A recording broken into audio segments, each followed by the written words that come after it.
I can't dance, so I figured I'd just cover us up and play the music.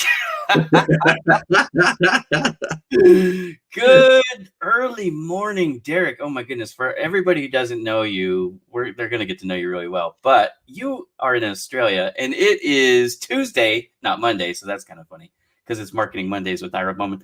But it's also 6 o'clock in the morning. You got up really early to be on the show. I appreciate it, man. Thank you so much. I already was telling you before the show started, I think I got to buy you some coffee and a pastry or something to make up for this.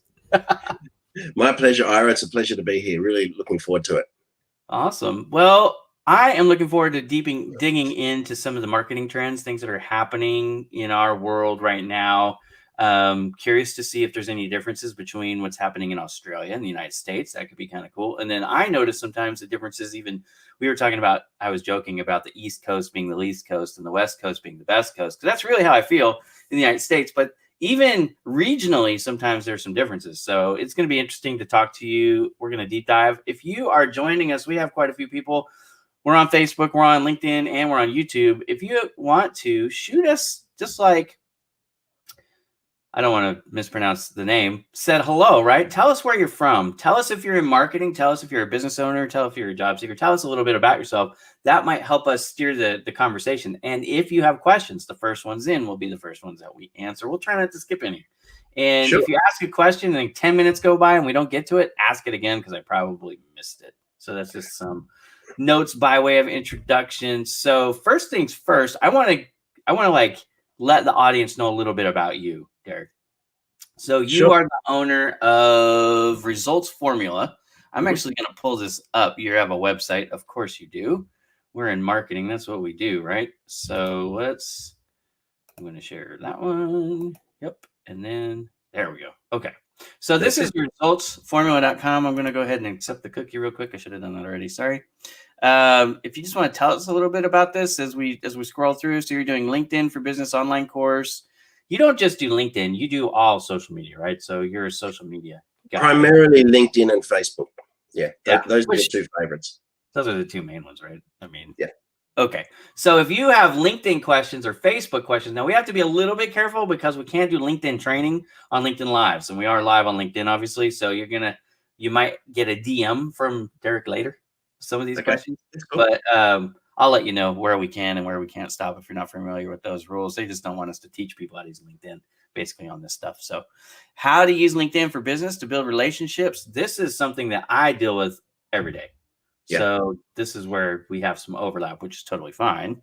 I'm going to put this link in the comments so that you all, wherever you're watching us from, YouTube, LinkedIn, or Facebook, you can click on this. I suggest that you would hit that bookmark or that favorite and watch our show, and then you can go check it out even more after we're done, right? And then also, I should have done this too, which I didn't do because I really am a slacker today.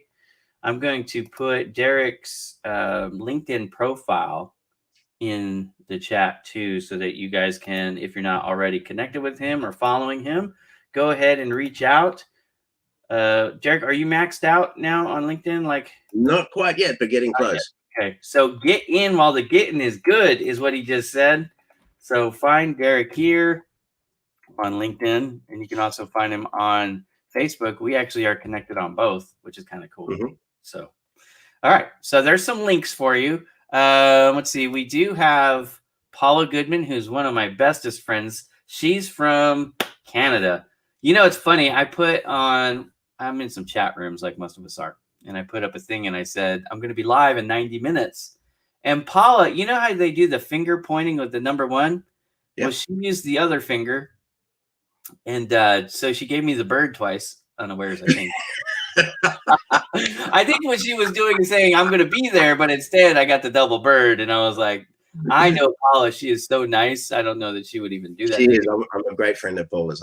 Lovely lady. But it is something that I'm not going to let just go because we tease each other. It's what we do. All right.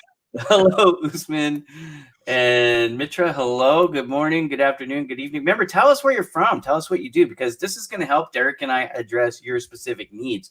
So, for example, if you're a job seeker, we can help you because LinkedIn branding for your job search is important. In fact, I was having one of those networking posts where hey, let's follow each other kind of thing yesterday, just to do something in the afternoon. And somebody was showing up with that dreaded gray picture icon because we weren't connected. Yeah. And I said, bro, you need to fix that like right now. He's like, well, I don't have time. I'm searching for a job. I said, wait, stop the presses. You're searching for a job and people can't see you. You're not going to get interviews from people. You need to fix that right now. So go into your profile settings and then pick your picture and then just change visibility to public, because you're gonna find making new connections easier, but also getting the interviews. They want to see you. They want to look at your LinkedIn profile. That's why we're all on LinkedIn, right? Exactly. If you're looking for a job, super important. So tell us, business owner, sales rep, whatever you're in, you're a CMO, you're an admin assistant in the marketing department, you're in HR, whatever you do, tell us so we know. And if you tell us where, we could try to focus the conversation on things that might help you as well. Okay, so again, this is all by way of introduction, just trying to make sure that people know. She's sorry. She's sorry for flipping me off. Yeah, I know she was meaning to do that, and she ended up doing that one. Hey, I'm thinking of investing. What should I invest in? Yeah, I don't know if that's a real one because I'm looking at the name of we're just gonna skip past that. She's blushing. Well, then I have done my job. William Smith, hello from California. I'm in California. William Smith, where are you from? What do you do? All right. I'm going to shut up for a couple minutes because I could talk the whole time. I do that. Sorry. What I'd like you to do, I've still got your website up. Okay. I'm just going to move. If you will do this for me, just like maybe 2 minutes, 3 minutes, introduce a little bit of who you are, your company, and if you prefer, I can go to this view, or I can leave it here so we can see your website. And if you tell me like go here and click on that, I can do that too. So, but the floor is yours, my friend. Tell us a little bit about Results Formula and tell us about Derek. Hello, everybody. Derek Mildred is my name, and basically what I do is I help people get some better results from both LinkedIn and Facebook. LinkedIn, for some people, if you don't know what to do, if you don't know the best ways to use it, can be a challenge. And so I'm basically a LinkedIn coach and enjoy working with people, coaching people, helping them, answering their questions, etc., so that they can get some better results from this amazing platform that we all love. Very good. Okay, so you do individual coaching for people who want to be better on Facebook and or LinkedIn. Yes. Do you coach for coaching sessions for businesses too? Like if they have a sales team? Absolutely. And I also have a LinkedIn course that's about to come out very shortly. In fact, hoping to release that in January. So really excited about that. Did you create this logo? Yes, I did, actually. There's an interesting story behind that. Well, when I say I created it, I purchased it from one of those image sites. Okay. And the funny thing about it was the actual name or title of the logo was Phoenix. I just looked at it and thought, that's a really good looking logo. That's a cool looking logo. I'll buy that, and I reckon I'll use that. And so I then went over to, I think it was Canva, and I put my name underneath it, Results Formula, and played around with that a little bit. And then I thought maybe I should put a circle around it. So I put this circle around it, and I couldn't decide whether I should have with the circle or without the circle. So I put it up as an A/B split test on LinkedIn on Boxing Day. And the funny thing about it was... Is Boxing Day a thing in Australia? day after Christmas, I guess so. But I put this logo up. This is probably about 4 years ago, and this was my first viral post. And within a day, it had about 10,000 views. Within about 3 days, it was up to 20 or 30,000 views. And then over the next couple of weeks, it actually topped out at over 150,000 views. Okay. And it was just an A/B split test. Which logo do you think I should use, A or B? And in all the comments, every 5 or 10 comments, there would be a comment along the lines of, "You cannot hold back the phoenix. Right. You can't restrict the phoenix. You can't hold down the phoenix." I'm thinking, what the hell are you talking about? And they were referring to the circle that I put around it. Circle is a cage. Yeah. Yep. And so obviously that's the one I went with. So yeah, that's my logo. All right. Hope White is an amazing, amazing person. I had her on another show that I do called Ask Ira, Job Seekers Q&A. And Mhm. what she is a specialist for helping transitioning military folks get private sector jobs. Right. Government jobs. So Mhm. they're no longer military, if that makes sense, right? You want to work for the federal government, you want to work for a state, something like that. Hope White can help. Anyways, her question is here: recommendations for someone adding services and charging for the first time. She's been providing free services forever, a decade. She even says how long. Okay, especially when my connections are used to the free stuff. Yep. So Derek, I'm gonna let you hit this first, and I will follow you up on that. This is a great topic, Hope. Thank you. Okay, great question. Thank you, Hope, for asking. The way that I look at LinkedIn, and many people that I know, particularly people who are using LinkedIn to generate business, and my course is all about using LinkedIn to generate business, is that when you sell on LinkedIn, it's too early in the conversation.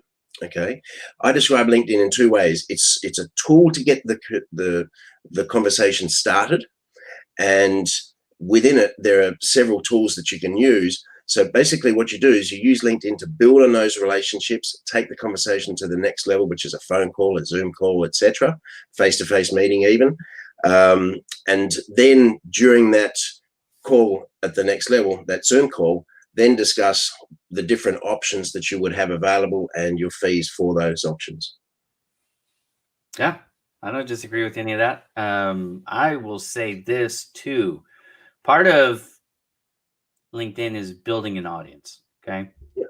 So if your current audience is 100% used to you giving away free stuff, for example, Project Help You Grow, everybody knows Project Help You Grow. Project Help You Grow has been around for years. It's my baby, and it's all free. In fact, you cannot spend any money on Project Help You Grow. It's not only free help, it's only free help. Okay. So everything about Project Help You Grow, there's no price associated with it at all. When I switched gears from the print industry, as an employee, to business owner as Bowman Digital Media, I had to do an audience pivot. And this is kind of what I think, Hope, you're going to have to do. So when you start making your posts are going to be a little bit different. And you're going to be trying to seek out a different audience now. What I find that works for me and a lot of my clients too, frankly, is we really don't sell on LinkedIn. I don't use direct messages. There's a lot of spam that happens right now in direct messages, and that happens on Facebook too. It's irritating, and it can be more harmful than anything else. Like, you can ruin your relationships. You can ruin your reputation. You don't want to be a spammer. So what I typically will do is I will advertise services, for example, in posts, and I'll try to be creative about it. And there won't be a price usually associated with it. Be like, hey, you need a new, website. Here's a website that I just got done doing for, Joe the Finance Guy, or for West Bay, or for whoever my clients that I've done websites for, right? So I'll do informational posts. You can read into it if you want to, and I hope you guys do, that I'm trying to advertise some of my services, but it's not a blatant sales pitch. I never DM people about, you should hire Bowman Digital Media to do whatever. That's a phone call. That's an email. That's a meeting, or a Zoom meeting, frankly, is what I do most of the time, or Zoom meetings. But if you're looking to get more traction on LinkedIn, more traction on Facebook. And you want to start talking about openly. Hey, these are some things that, services that people pay for, and I'm starting to offer some of those. If you're interested, reach out to me. That's not a sales pitch. That'll get you a pivot. And then you want to start thinking about, okay, who are the people that are willing to pay for this service too? Who are the titles? Where are they at geographically? What is the demographics? Are they male? Are they female? Are they old? Are they young? You fill in all the blanks demographics wise, but whatever. And then you're going to start targeting those folks. I don't know if you're using like Sales Navigator, which is a tool on LinkedIn. I'm sure LinkedIn won't mind me talking about because it's a premium service. You can buy that and you can filter out people that way. There's a lot of different ways to get that audience to pivot, but posts, articles showing, testimonials are another great one too, by the way. You can have somebody, write a post about you, for you, saying, hey, Hope was able to get me from here to there in an exponential amount of time. I would have never got there as fast. So those are some of the things. Hopefully that helps. I know that's a little bit nerdy and long-winded, but Derek, go ahead. Just to ad lib on that just a little bit, Ira. Hope, I haven't seen your profile, but recommendations. Try to get as many recommendations as you can. They are a valuable part of social proof, and you can never have too many of them. So make that part of your ongoing LinkedIn strategies to ask people for recommendations when you're giving them a coaching session, a consulting session, etc. Yeah, build up your recommendations. Okay, so hang on a second. I'm going to pull up my website, Bowman Digital Media. One of the things that I did, and I suggest all of you do it. We all get recommendations on LinkedIn. Well, I'm presuming because we're good at what we do, right? And so one of the things that I did is I created, let me share it here. I created a testimonials page on my website. Cool. And I'm taking the testimonial from folks on LinkedIn that apply to what I do for a living. And then I'm tying it back to them. So it's like, okay, here's their profile photo. Here's their name. Here's what they said about me. It's public information, so you don't even need to ask them, although you probably want to ask them, hey, would you be all right if I do this? But because they've written you a public letter of recommendation or referral, if you will, you can just do it. But this right here it's something people really like. And you could click on this and this will take you to, their LinkedIn profile. So I made it a win-win. This helps increase their exposure too. There's that lady who flipped me off. The amazing caller. You know what I mean? So anyways, testimonials, 100% I agree with you on that, Derek. But that doesn't surprise me. You're smart. That's why I brought you on the show. If I didn't like you, if I didn't think you were good, I wouldn't, be here. And you're my first official guest on this show. This is only the second week, but last week I just flew solo. So anyways, I'm super excited to have you here. Okay, it looks like we are caught up on the questions. If you guys have questions for Derek or myself or in general, go ahead and put them in the comments and we will address them. I'm so private and I've actually turned them down. Hope. Yeah, so you probably don't want to do that anymore. Well, let me work on that a little bit. I've spent the better portion of most of this year building up my recommendations for the release of my LinkedIn course. So I wanted to have as many recommendations as I possibly could. During that journey through most of this year, I would have had probably 2 or 3 that I haven't put on my profile, only because I thought, okay, that's not quite the recommendation I was hoping for. Mm-hmm. And so I dismissed it. And it's okay, you can do that, but truly ask for as many as you can. Try to get as many as you can, because as I mentioned in a post the other day, recommendations are your social proof, and they are what literally celebrate the wannabes from the doers and achievers. That's right. In the eyes of your target audience. So really important to work and build consistently on your social proof. Well, think about recommendations too, like this. A business is going to have what they call case studies, right? Yeah. So on their website, they're going to have case studies. This is a client. This was the problem. we utilize this vendor fixed our problems here, and we are so happy, right? That's what people do on their business websites, and it helps you to establish some trust. Like, okay, I'm going to give this company a shot based on that. Recommendations can do the same thing, and hope you can get them relatively quickly because you've been helping so many people for so long. It's just a quick ask. It really is. It comes down to, hey, you've known me for a while. I'm making a pivot, and you can be honest with people. Like, look, I'm making a pivot. I'm switching from the free because, nobody's gonna fault you for wanting to earn a living doing what you're doing because it's valuable, right? It's like the stuff I do for Project Help You Grow. I specifically do that as a philanthropy because I have another source of income. If I didn't have that other source of income and I wanted to pivot into full-time recruiter, that kind of a role, I've thought about it. I really could do that. My heart is more in the marketing space, so I'm going to probably stay in my lane. But pivots happen, and people aren't going to fault you for that. In fact, if you've helped somebody, I don't see why they wouldn't write you a letter of recommendation. I mean, I could probably write you one just on what we talked about on my show. She was on my show for like 2.5 hours. I mean, we hit a lot of stuff, and she goes in depth. And I'd met her at a Vets to Industry, and you're familiar with that because you're gonna be. That's the charity that I use. Absolutely. But Vets to Industry, she was the keynote speaker at one of the events, and that's where I met her.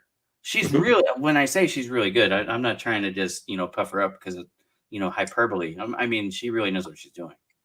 So for her to get letter of recommendation should be just as simple as asking for it. Really is all it would take. And it could be uncomfortable. I know, but if you need advice on how to ask, send me a DM. I'll give you some pointers. Sometimes that's all it takes to ask. I think most of the time that's all it takes to ask. Look, if I ask you for letter of recommendation and you don't feel comfortable giving me one, I'm not going to take it any further than that. It's either yes or no, and another thing, I'm just going to put it out there. Okay. It's easier to get when you give. So another strategy for these, referrals for whatever you're looking for in life, if you give some, you're likely going to receive, because people give first and then you get, and that strategy works so well on LinkedIn. There's a balance. Most people have a balance in their mind. And if you start pouring into me, I'm going to feel uncomfortable if I don't pour back, right? You had me on as a guest the other day, and I'm like, hey, come on my show. I don't know if that's psychologically why I did it, but either way, that's how it worked. Yep. All right, you got something cooking in your brain. What do you got? Sometimes that's all it takes is an ask. Hey, Paula, thank you for asking. And yes, that's the key. Just ask, and you'll find the more times you ask the question, the better you will become at actually asking that question. And you'll polish it, you'll refine it so that it starts to work for you and you become more comfortable with it. And you'll find that those numbers of recommendations start coming in, for example, with Hope. And I make it as easy as possible. I actually send them the link to give me that recommendation. So all they've got to do is click on that link and write it out. Yep. But yeah, that's the key is just to make it part of your overall use or strategy on LinkedIn. So yeah, just ask. And that's the key. Some people are pre-writing them and saying, hey, I've written one for you. I am not a huge fan of that strategy because people have a normal speech pattern, like words that they'll use and, syntax, all that stuff. If I try to write one for myself from the purview of Derek, I'm not going to do a good job. And it's actually short-sighted because they might have went further on things than I would go, right? So be careful pre-writing referrals and recommendations is all I'm saying there, right? Asking for them is one thing. Presumptive pre-written ones are not, in my opinion, not I've actually seen somebody do that before. I think they had their PA do it. And they must have treated it as a numbers game because they literally had a ton of recommendations that were almost all identical. And I actually think it harmed his overall brand positioning of himself and his services on LinkedIn. I won't divulge his name, but yeah, it wasn't a good look. Okay, Paula, I've been asked by strangers to recommend. I tell them I need to know what I'm supporting. It does take time. I personally will not give a recommendation to a stranger. I will not give a recommendation to somebody who just asks for one. I need to do a coaching session with them, or some kind of session with them. So I don't just give them out. What's more, I will never do a trade-off. I'll never do, you give me one, I'll give you one in return, because I think that can definitely be seen as harming your brand, because people can see that. People can see that you've given this person one and you've got one from them. So yeah. I think that can be okay in circumstances like this. If I have an employee who's a rock star and I'm a manager and I write them one and they write me one back, which I would expect that probably happens a lot. But people can see, like, oh, he was employed by or managed by or coworkers with. That's a little bit different when you're talking about somebody you met on social media. You're not even on, say, LinkedIn, but you just met them online. You've never done any real work together. You've never, worked for the same company. That, you got to be careful. And I too agree 100% with what you're saying. Strangers, I refuse most people who ask me, and it isn't because they're not worthy. It's because I don't know them. How can I give you my stamp of approval if I've never worked with you? Now, in Hope's case, this is where I said I'm right there with Hope. Like Hope is one of those, for me, borderlines, because I've been in a conference with her and seen her go, and I've been on a Q&A show very much like this, just on the job search for 2.5 hours, and she's very detailed. We could have went another hour and a half easy. Like, I had scheduled an hour show. We went 2.5 hours. So we didn't have any struggle, talking. So anyways, that's where it's like, okay, I feel comfortable, to a certain extent. Now, I will say this, and this kind of ties into all of this. Not all recommendations are equal, because the title of the person who writes it, the quality of the content that they write, and how applicable it is to what you're trying to achieve. Those are all things you have to consider. For example, when I switched from being a print sales rep to Bowman Digital Media, some of the recommendations and the referrals that I had were no longer really valid. And I stripped them out. I pulled them out. I have had some for Bowman, for Project Help You Grow. I'm not trying to do Project Help You Grow as a living. You know what I mean? Like, I want people to use it because it's a free resource, and I hope, they benefit from it. But at the end of the day, that isn't what I do for a living. So those referrals, recommendations, well, I appreciate, the sentiment behind them. They don't help me either. So you've got to be a little bit critical about what you allow to be displayed on that. That's what Derek and I are both saying there. So let's see what we've got. I've told people, thank you. Come right back and ask for that one. It depends. Yeah. So again, if I don't know you, if I haven't worked with you on a project, at least, I'm probably not going to refer you. Like Paula's written me one because I built her website for her. Fantastic. There you go. I appreciate that. Right. That's why I accepted it, because that's what my company does. So, for me, that made sense. I've had a lot of people who said Ira's like the LinkedIn blah, blah, blah, blah, blah. And I'm like, it's not really what I'm looking for here, guys. But thank you. It's kind of you to say. I appreciate it, but it's not how I make my living. One way that you can actually get some recommendations is you can do a free coaching session or a free consultation, free consulting session, half an hour even. And as long as you give people some value in that session, then you can ask them for a recommendation. That session also can help you build that relationship with them so that you can possibly take that conversation to another level, which could be a business relationship. Let's switch gears here a little bit. We're halfway in the show. I want to do a little bit. 2020 has been an interesting year. Okay. Mm-hmm. So we're both in the same space. We're marketing and we're helping people, basically increase visibility. That's really what we do, right? So what would you say the biggest challenge that you've noticed for your clients? I mean, it's really been the whole year. I mean, frankly, it's just been the last 9 months, but for 2020, most people didn't have COVID-19 on their minds. We had no idea the world was going to shut down, and it was basically going to become a virtual paradise. It just is what it is. So what would you say some of the biggest challenges, or the biggest challenge? Let's talk about it, because I want to give people some practical tips or some advice if they haven't figured out how to overcome these things. So let's try to diagnose, and then we'll prescribe, if you will. A lot of people that I've spoken to during the year, and I talk to people every week, their biggest challenge has been the fear of COVID and the lockdown, getting used to working from the home environment, being in a locked down environment. That's been their biggest concern. Some of them are dealing with it much better than others. And I think I personally, I've been through two lots of 4-month lockdowns. It's worked here in Melbourne, Australia. For 35 days, we had 0 cases and 0 deaths. So that was fantastic. We've just recently, literally 2 or 3 days ago, we've got 5 cases. They're actually international travelers who flew in and are now in quarantine. But during those lockdown periods, I just basically got stuck into some good work. And a lot of my clients and people that I coach to, they just did the same. They just took it as an opportunity just to get stuck into some good work.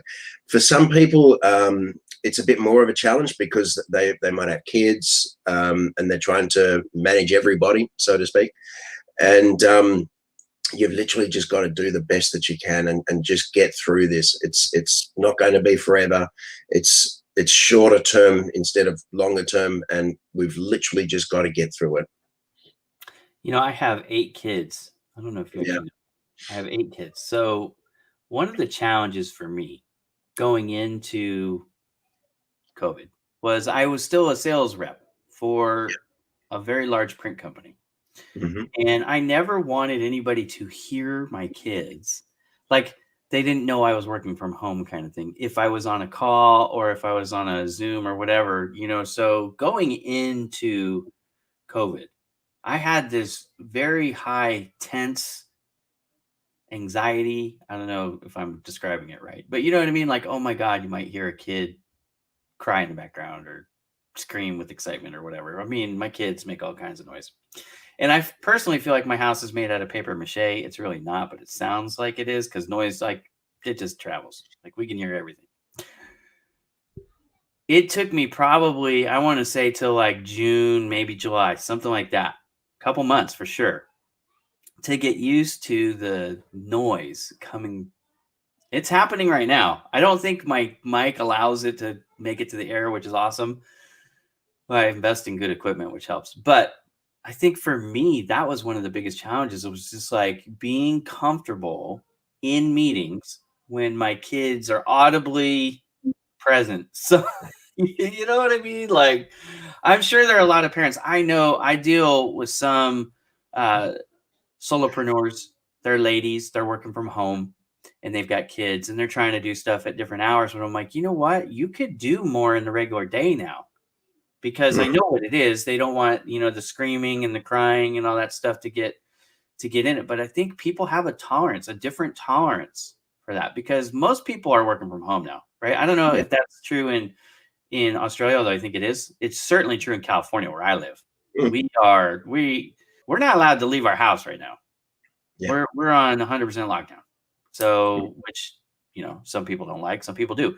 The fact is, anything to help us get rid of this thing, I'm down with it. But that's my personal, right? I don't want to take us off topic. But if my kid walks in right now, and I've had this happen actually during client meetings, and it's kind of cute sometimes, especially when my clients get like, they smile.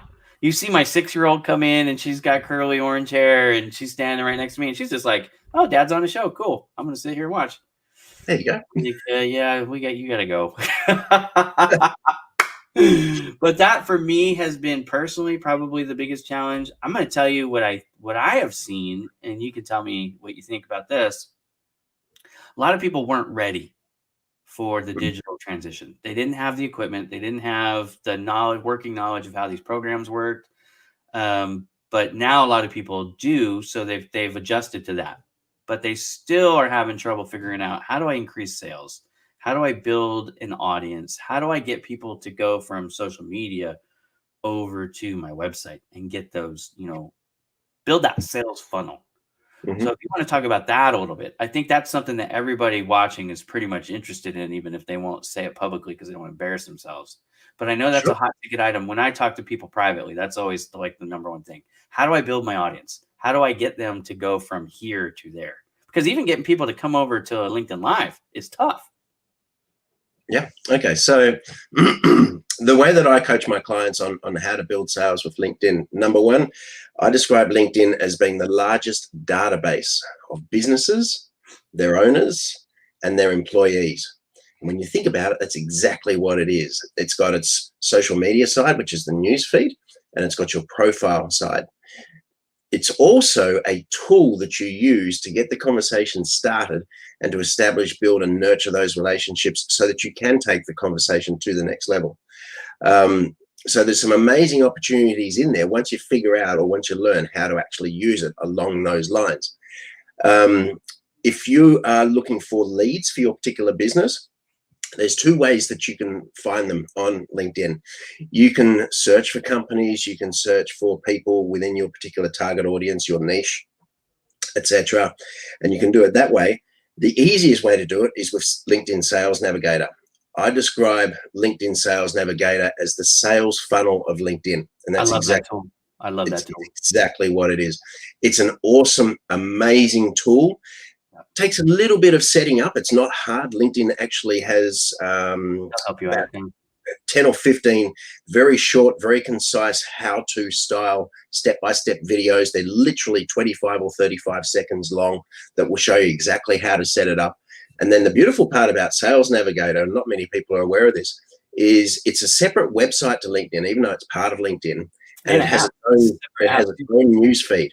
Yeah. And once you have your lists of prospects or target prospects set up on Sales Navigator, it will actually populate its own news feed with content from just those potential leads.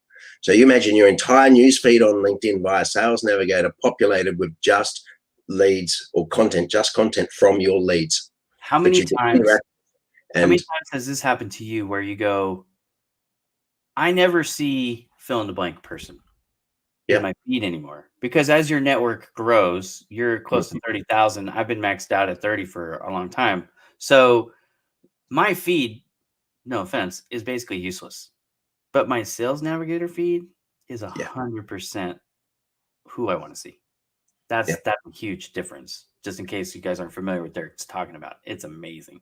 So if it's not, you just need to make the tweaks and get it back on point. You get to control your own algorithm in a sense. That's and the tweaks on Sales Navigator is the tweaks with your search. So if you're searching for, let's say your target audience might be mortgage brokers, for example, and let's say you're searching for finance brokers instead of mortgage brokers, try both search terms and you can see the differences in the results that come up. Save your leads. That tweak. Save your leads, and every time they post or every time they comment, it'll actually shoot you a notification. Super cool. Then what you can literally do is I always recommend to be a little bit strategic. So figure out your messaging sequence and work it out as an actual message sequence. Don't just connect with them and then think to yourself, boom, I want to pitch to them, because that's way too early in the conversation. They don't even know you yet.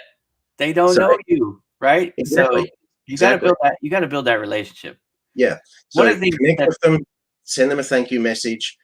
Start to add value, start to build on that relationship. And then when the time is right, when you've got a bit of a conversation going on with them and it's backwards and forwards, then start to take that conversation to the next level, which can be a Zoom call, invitation to event, face-to-face meeting, etc.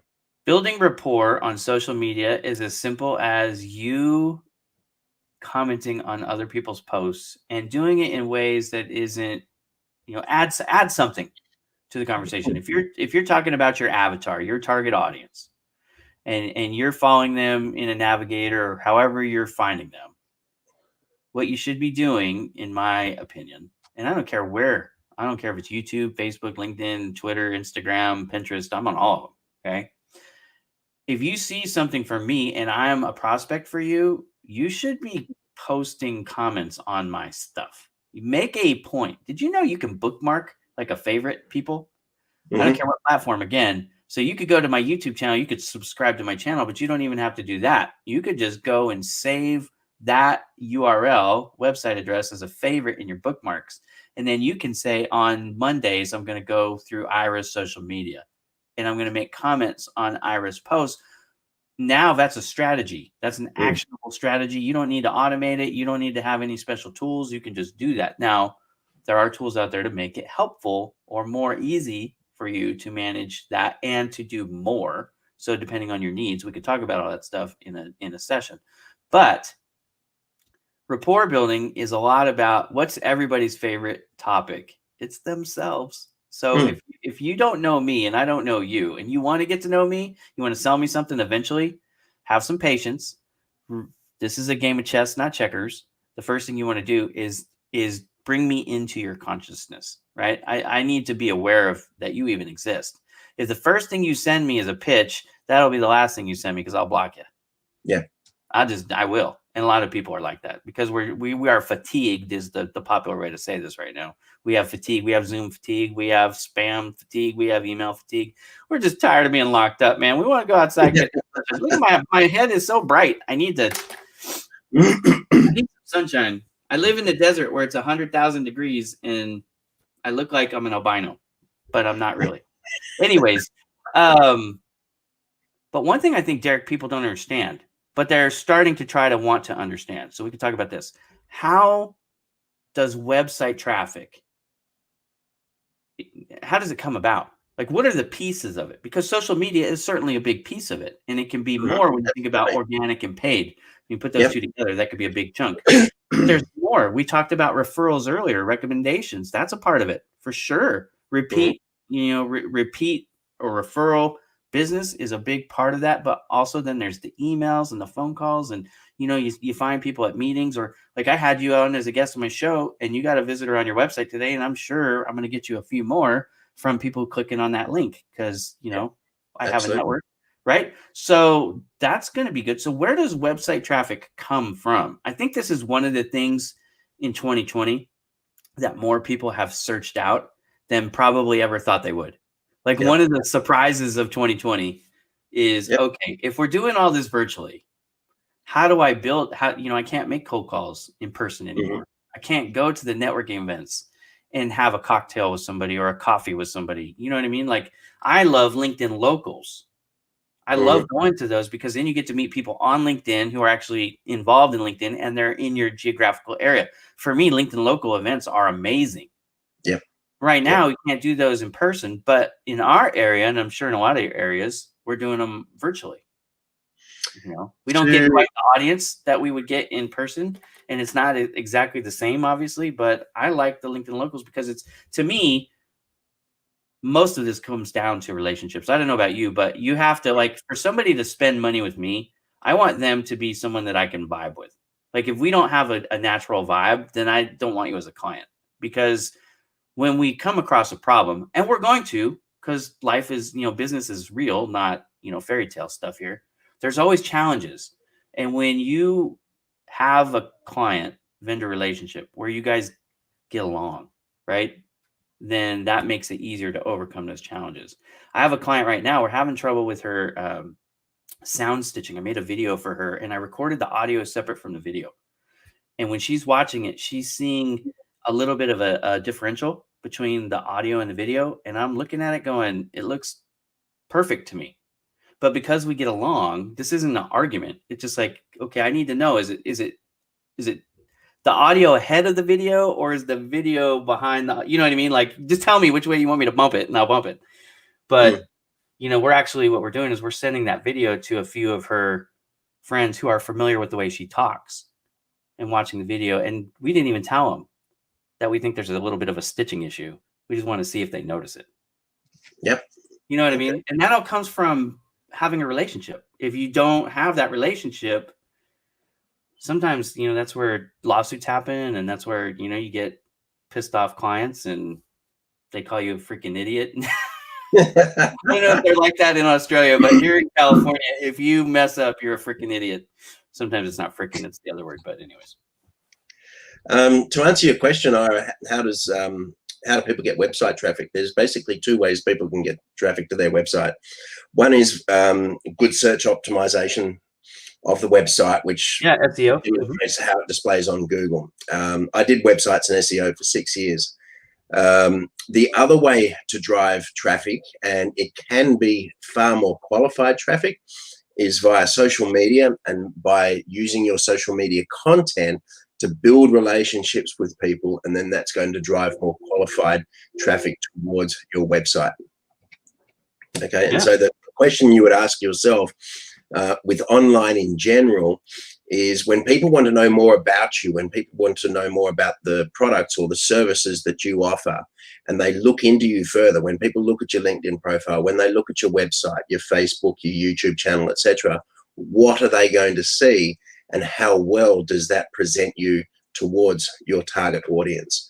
And that's where it's a good idea to have brand congruency, which is consistency of brand, consistency of message across all those different channels, because bearing in mind, a confused mind says no. Okay, so you don't want to have anything that creates any kind of doubt, negativity, or skepticism. You want everything to be consistent as possible, and that way you'll get more inquiries, and more to the point, those inquiries will be far more qualified, far more interested in what it is that you have to offer. If your message is not consistent, and people are confused, you're actually better not to have the volume, because you're going to be turning more people away, because you get one chance to make the first impression. I tell this with people all the time, That's right.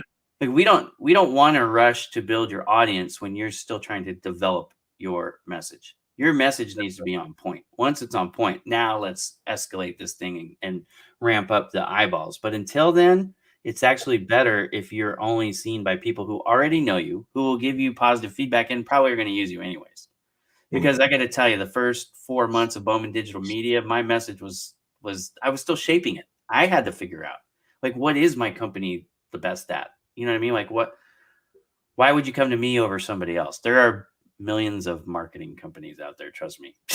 So what is it about Bowman Digital Media that's different, other than it's run by me, right? Well, that was part of what I had to figure out. Well, that's why a lot of people want to use it, is because, not only can I create the video or the website for them, but then I can advertise it on my social media platforms, and they get instant visibility, high splash counts, right?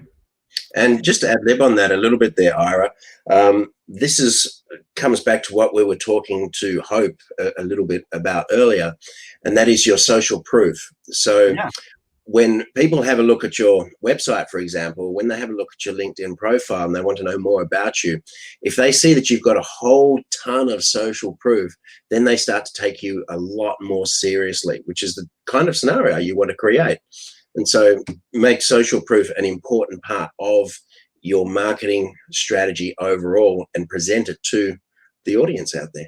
That's where, for me, and I think this is going to become more and more common, all the websites that I build, every single one of them, I'm tying social media over into the website. I'm creating a bridge, if you will. And you saw how I do it on my site. It's with the testimonials. But also, for companies that are not dealing with individuals, they're dealing with companies, so they're business to business, I'm doing the case studies, and I'm doing, we haven't talked about backlinks on this show, but one of the things to build your SEO optimizations up, and get your domain authorities up, get your page ranks up, is, these backlinks. Having other businesses link to your pages, your website pages, helps you build that audience. Now, if you can get people from social media to come over to your website, or you can get them to come from a site they trust over to your website, your opportunity to have already some pre-established credibility, or trust, if you will, is higher. And this is where I value those more than Google ads or paid advertisements, because when somebody is typing in a search, let's say they're looking for marketing, and they find your website. So results formula comes up. but they've never heard of Derek. They've never heard of your company. When they click on it, there's going to be some skepticism there. There's going to be like, well, let me see. But if you have somebody coming from one of these other places, again, it's a trusted source. Or, for example, Paula Goodman, her website, secretofthesoul.com. She has a partners tab. On her partners tab is Bowman Digital Media, which I appreciate.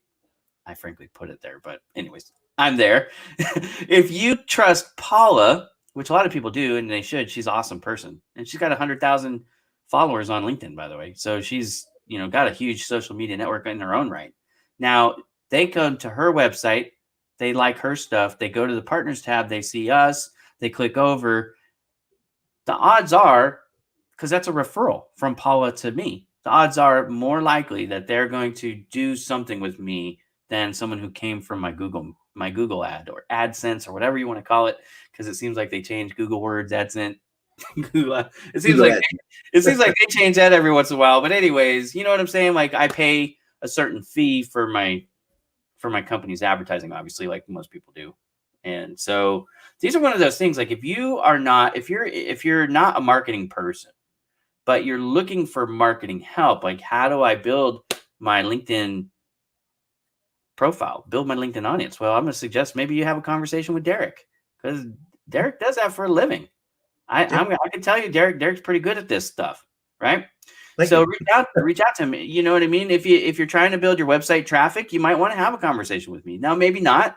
I'm not saying I'm the right fit for everybody, but the fact is, that's I think, you tell me if I'm wrong, but that's something that people are focusing on this year that I don't think they intended to focus on. I think that's one of the surprises of 2020 is, how do I think people would eventually get there in all phases, because like e-commerce is growing.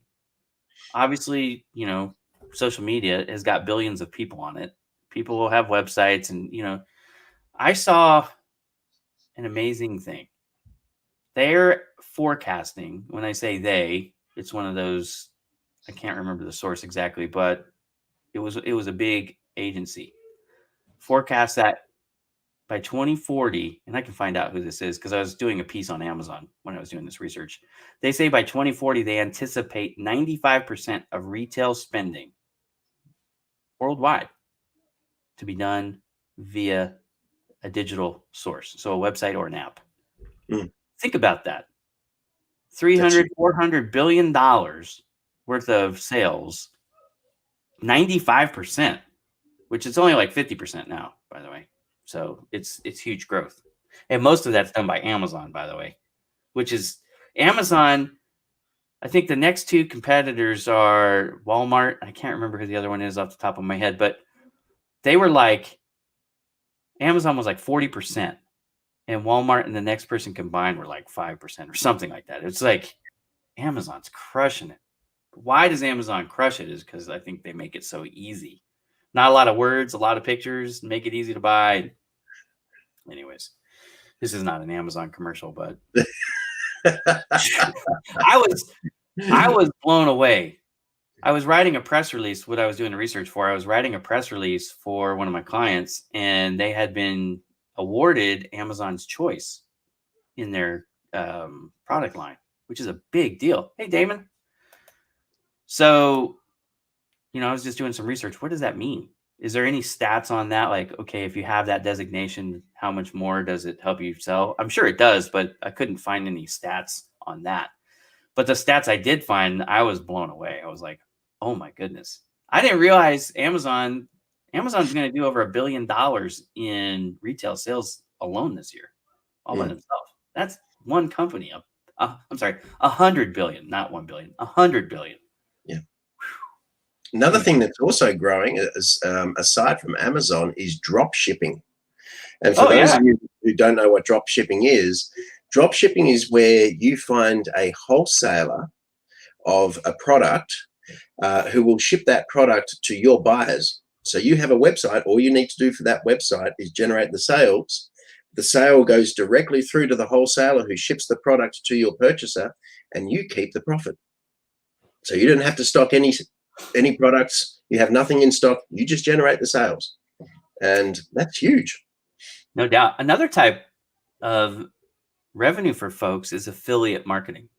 Yeah. You know, it's one of those things where you can help generate. We were talking about website traffic. This is why people have affiliates, and Amazon does. It's one of the things they do. Like if you're on Bowman Digital now, I don't have any affiliate marketing on any of my websites. That's one of the things that people are surprised when they go to Project Help You Grow. There's no ads at all. No, there's no ads. And with my website traffic on Project Help You Grow, that's shocking to people because they're like, well, what do you get out of it? I get the satisfaction of helping people. That's what I get. Okay. Yeah. But a lot of sites like that, that's what they're doing is they're trying to build their volume, the views, so that they can, get affiliate fees. And if you have a website with decent traffic already, it is not a bad source of revenue. The reason why I chose not to do any affiliate stuff on Project Help You Grow was I didn't want anybody to ever accuse me of having motives that were profit driven. Like there was a nasty rumor going around the first year when I released Project Help You Grow that there's going to be a gotcha or a catch-22 coming. There's nothing there yet, but just wait, it's going to happen. I'm like, well, we're 3 years in and there's still no gotchas or catch-22s, but eventually maybe I'll get some apologies from those folks. Still holding my breath on that. But anyways, affiliate marketing, drop shipping, I think these are things that people, if you're not familiar with it, you should educate yourself, especially if you're a website owner, because you're trying to generate traffic. Once you are successful, that's a side benefit that you can, maybe get some other streams of revenue can be super important.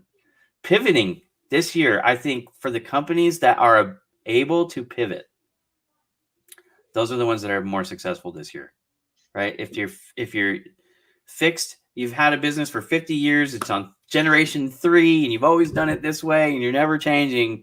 Those are the companies I think that are hurting.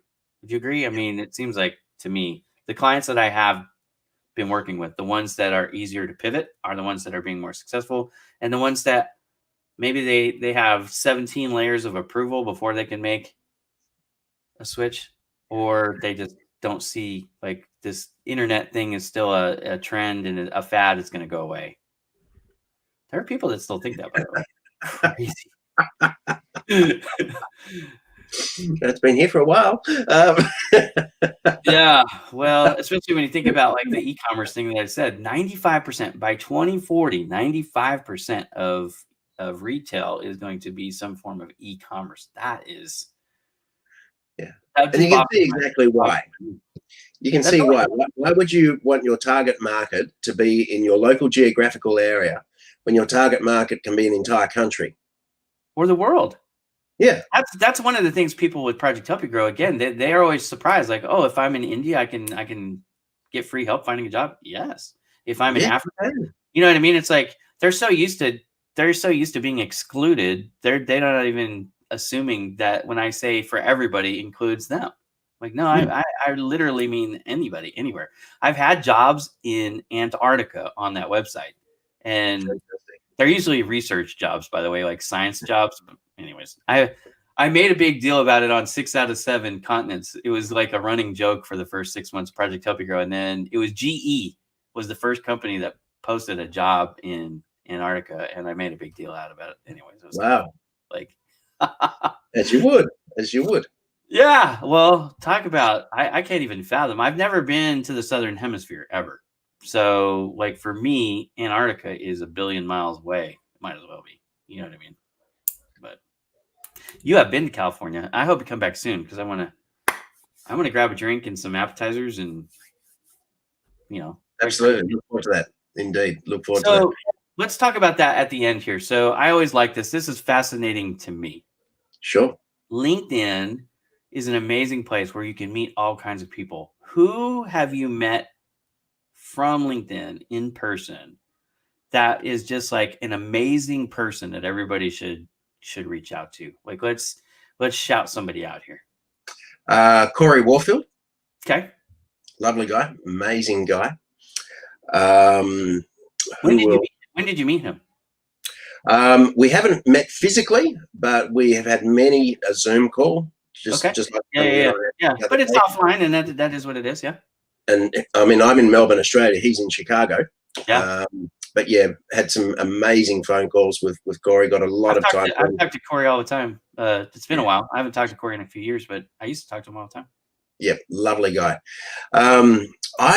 Most of the people that I've met via LinkedIn, I have met on Zoom calls and just had some amazing Zoom calls, built some amazing friendships with people. And especially in the last couple of years, this year has been absolutely extraordinary. The opportunities to build on those relationships, because I don't know if people are more inclined to get on a Zoom call this year with the current situation we're in or not, but just it's an amazing medium where you can just send somebody a link, they click on a link, you've already set up the time, and you just get on a call just like this and chat away. Tell me this, what do you think? Because when it first started, it was new. I think people were excited to do it, right? Like, okay, let's have a Zoom call. Now I don't even tell them when I send a meeting request, I just presume they understand it's a Zoom. Yeah. Like, I don't even say it's a Zoom call anymore. It just is. You know what I mean? Like, here's the link. Well, the funny thing is, there are some countries who actually still have a ban on Zoom. So if you send the link through to somebody in those countries, there's some of the Middle Eastern countries. There was some blowback. I want to say it was the summertime. There was some blowback. So I have a Zoom premium account, okay, because I'm likewise. When I advertised, I can't remember. I think it was a Grow and Excel event. I was doing a Grow and Excel event on LinkedIn for LinkedIn, but it was a Zoom. It was a Zoom course. It was $20 course, and it was on Zoom. I got a lot of blowback. It was like the summertime. I don't know if there was some. I think it's when they tightened all their security, or maybe right before they tightened all their security. Mm-hmm. People are like, it's not safe, and anyways, I don't know. But now, like, it seems like there are two options really. There's Microsoft Teams, which I use that with my Exit Your Way group. And then for everybody else, pretty much it's everybody else is pretty much Zoom. So if I Exit Your Way, it's Microsoft Teams. And I actually like Teams better for a lot of reasons than Zoom. But I have a Zoom. My company invested in the Zoom. I think the other thing too with Zoom was prior to Zoom becoming really popular, a lot of people used to try and use Skype. And so Zoom just made it easy. You send somebody a link, they click on the link, you're on the call. Skype, Microsoft, are you listening? But nowadays you just send them the Zoom link, and it's just so much easier. So that's why Zoom. And if there's a plug-in with my Outlook, it's easy. So. Exactly. Yeah, it's 10 times easier. All right. Well, I just looked at the clock and we're a couple minutes over, so we're going to wrap the show up. Thank you so much, Derek, for coming on. One more time, I'm going to pull up your website here and get people to see it so that they can find it. This is results-formula.com. My guest is Derek Mildred, and he is a social media coach. He's out there available. He's got a course coming. News on that, I'm sure will be all over social media. And thank you so much for the chit chat, for educating the audience a little bit from your perspective. And thank you again for coming so early. I'm sorry that I got you out of bed early. Oh, good, not a problem. My pleasure to be here, Ira. Thank you very much for the opportunity. I really enjoyed it. All right, thank you, everybody. We will be back next week. Let's see. Next week, I have guests scheduled through February now. I sent out a chat inviting people, a direct message to about 20 of my friends, and pretty much everybody said yeah. So I'm like, oh, okay. Well, we gotta figure out the dates. So next week we have. I should have known this already. Sorry for the delay. Open just this one, and it's Allison DeFord. So Allison DeFord is the owner of Felt Marketing. And she specializes, she's here in the LA area with me, and she specializes in e-commerce for manufacturers. That's what they heard marketing is, manufacturers. We'll be talking about that a lot. So if you guys are interested in the e-commerce space or the manufacturing space, marketing specifically to those, don't miss us next Monday. You can set your calendar. We're here every Monday, 11 a.m. Pacific. 2 p.m. Eastern, 6 a.m. in Melbourne, Australia. Derek, thank you so much, brother. All good, my friend. Thank you kindly. It's been great. All right, y'all. We'll see you next time. Okay.